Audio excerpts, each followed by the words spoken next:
Welcome to Over the Weekend, a mini segment I'm doing just to keep me honest. You will listen to it first, then the audio will be stripped down and posted to Apple Podcasts and Spotify.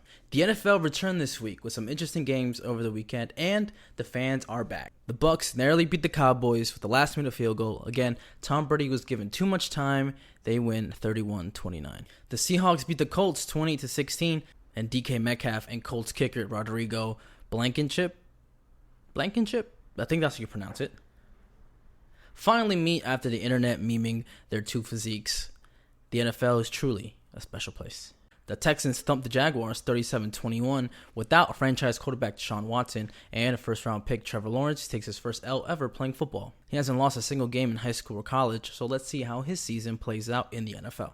The Eagles surprisingly demolished their fellow birds, the Atlanta Falcons, 32-6. The Chargers narrowly beat the the Washington football team, 20-16. The Steelers beat the Bills, 23-16. The 49ers beat the Lions, 41-33. The Bengals beat the Vikings, 27-24. The Jets are gonna jet and lose to Sam Darnold? The Cardinals whooped the Titans, 38-13. Kyler Murray showing out with 5 touchdowns. The Browns almost beat the Chiefs again. They lost 29-33. Back-to-back losses for the Browns. The Dolphins barely beat the Patriots, and I've been a huge Patriots fan ever since Cam Newton's been there. So technically 1 full season and 2 off seasons. The Giants are gonna giant, and they lose 13-27. I don't know how they lost. The blocking was so good. They even blocked their own teammates. The Packers stunned the world by losing to the Saints 38-3. That's a W. The Rams now have franchise quarterback Matthew Stafford leading the team to a 38-14 win. I always knew deep in my heart that he was a great quarterback, and frankly, the Lions just know how to waste talent. And finally, are the Raiders good? Because I don't know the answer to that. They beat the Ravens 33-27 in a statement win. It's hard to say, but they move on being 1-0 on the season. Wow. Now let's talk about AOC and the Met Gala. AOC is catching flack for her appearance at the Met Gala. She took to Twitter to address certain things. She posts screenshots of an Instagram post with the caption, "The medium is the message.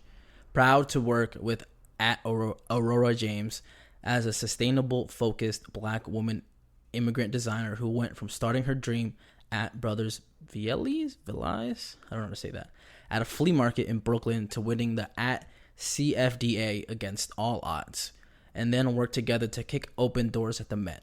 The time is now for childcare, healthcare, and climate action for all, tax the rich." She follows up with, "And before haters get wild flying off the handle, New York elected officials are routinely invited to and attend the Met due to our responsibilities in overseeing and supporting the city's cultural institutions for the public. I was one of several in attendance for this evening." End quote. So what she's saying is, y'all just mad because she's a bad bitch, because there was a ton of people there, officials, but no one's talking shit about them. So moving on to Machine Gun Kelly and Conor McGregor. They get into an altercation at the VMAs, according to Fox News. What the fuck? I feel like, shouldn't you have something better to do? Anyways, they said McGregor brushed off the incident by saying, and I quote, "I certainly don't fight little vanilla boy rappers." Hold on, Mr. McGregor. He's not a rapper. He's a pop punk icon. Well, I'm ready to see MGK and McGregor in a boxing ring in 2022. Whew, that was a mouthful. I'm Fernando, and I'll see you sometime soon. Peace. Psych. The Apple event was happening at the time I was recording this. And I just want to say, if you have an iPhone 8, iPhone SE, iPhone 10, or anything below that, you should set your eyes on the iPhone 13 Pro or 13 Pro Max. That is a considerable upgrade to what you currently have if you have a X, SE, or an iPhone 8 or 8 Plus. So, just a little FYI. iPhone 13 is a considerable upgrade if you have those phones.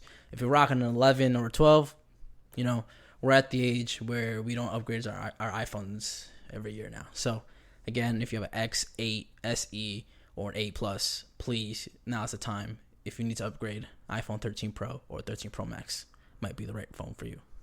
Peace.